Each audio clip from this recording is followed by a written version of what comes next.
যিনারা জন্মগত হ্যান্ডিক্যাপ তাদের ব্যাপার আলাদা, কিন্তু ইনি শুরু থেকে হ্যান্ডিক্যাপ নয়।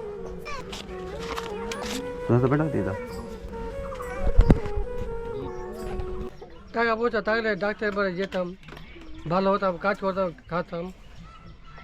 খুব কষ্ট রয়েছে তিনারা নাকি? হ্যাঁ, খুব কষ্ট করবে, দিচ্ছে তো ওই চাল আসে, তরকারি নিয়ে আসে, কি করবে? সবকিছু চাওয়ার উপরে নির্ভর। হ্যাঁ আছে মাংসাঙ্গে খাচ্ছে ওই ম্যাঙ্গেই খাচ্ছে না? হ্যাঁ সবাই এটা দেখান তো একটু, ধরতে হবে নাকি, পড়ে যাবেন না তো?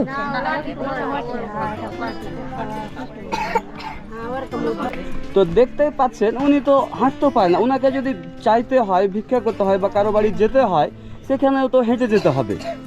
তো উনি তো সেই কাজটাও করতে পারছেন না। তো এটা কিভাবে হয়েছিল কাকা আপনার? কাজ থেকে আসলাম, হ্যাঁ, রাত 9টার সময় হয়ে গেল। মানে রাত 9টার সময় হয়ে গেল। এক সময় কি আপনার প্রেসার হাই ছিল কি? হ্যাঁ, প্রেশার হাই হয়েছে, হ্যাঁ, তো বুঝতে পারিনি আমি। বুঝতে পারেননি।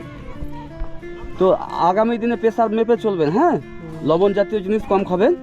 টাকা লাগবে, টাকা কোথায় পাবো?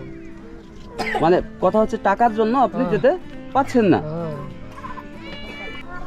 তো এই পুরো পরিবারের দায়িত্ব এখন আপনার উপরে। হ্যাঁ, কেউ নয় তো।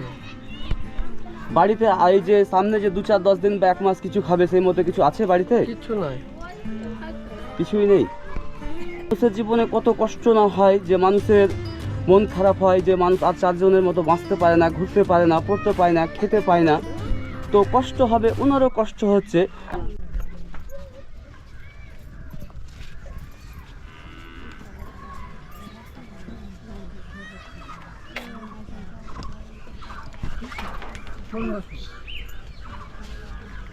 পনেরোশো রয়েছে তো? দেখেন, এই টাকাটা তো আপনার সমস্যার সমাধান হবে না, কিন্তু আমার যদি সামর্থ্য থাকতো তো আমি 15,000ও দিয়ে যেতাম। কিন্তু আমার এগুলোই কাজ রোজ আপনার মতো যিনারা অসহায় রয়েছেন ওটাকে খুঁজে খুঁজে হেল্প করা, বুঝলেন? তো ভালো থাকবেন আর দোয়া করবেন আমার জন্য, যেন আমি এভাবেই মানুষের পাশে দাঁড়াতে পারি। উনির পাশে কেউ এখন দাঁড়াবার জন্য বক্তব্যদের কেউ নেই। তিনি যে চলছে সে লাঠির সাহারা দিয়ে উনি চলছে। সমাজবাসীরা আছে, কোনো প্রয়োজন পড়লে আমরা সমাজবাসীদেরকে আমরা দেখছি। প্লাস আবার কোনো দরকার যদি পড়ে যায় উনি ব্যক্তি ডাক্তার। কিন্তু এই সব মানুষের পাশে দাঁড়ালে মহান আল্লাহ খুব খুশি হবেন।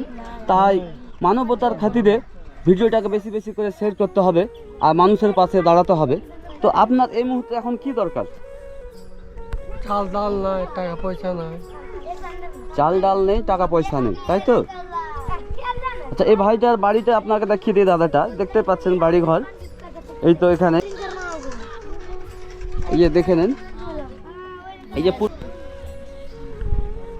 এর আগে কবে ডাক্তারের কাছে গেছিলেন, মানে কদিন হলো? 1 মাস ওষুধ শেষ হয়ে গেছে। ওষুধ শেষ হয়ে গেছে আপনার?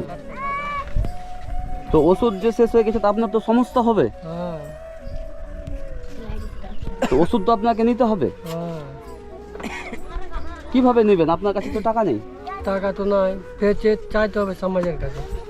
যে এখানে কত পাবে? খুব বেশি 500 টাকা পাবে। কি করবো? তাতে কি আপনার সমস্যার সমাধান হবে? ওষুধ কিনা হবে না, তাহলে? 8 দিন নিয়ে আসতে হবে। তো দিদি, ইরান তো ওষুধ কেনারও এখন টাকা নেই না, বলেন? এত সমস্যার মধ্যে আছেন।